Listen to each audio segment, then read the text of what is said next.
A movement that once had women in a separate auxiliary group to now have its top leaders, North and South, both be women, that is a profound seismic shift.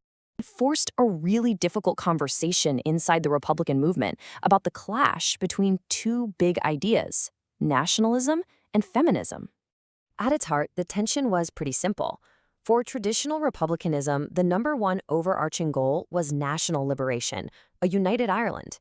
Everything else came second. But for feminism, the liberation of women was its own priority, separate from the national struggle.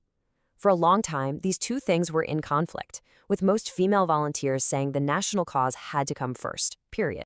But out of that conflict, something new started to grow, Republican feminism. Driven by what they went through in prison, women started to organize politically. In the 1980s, the Sinn Fein Women's Department was formed, and they started pushing for rights on things like divorce and contraception, which were hugely controversial issues in a very conservative Catholic community. Their argument was powerful and new.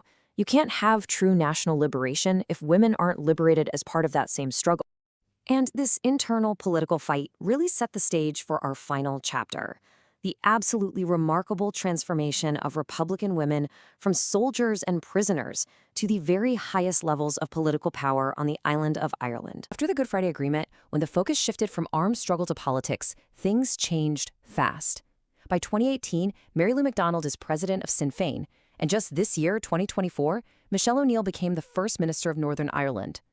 For a movement that once had women in a separate auxiliary group to now have its top leaders, North and South, both be women, that is a profound seismic shift.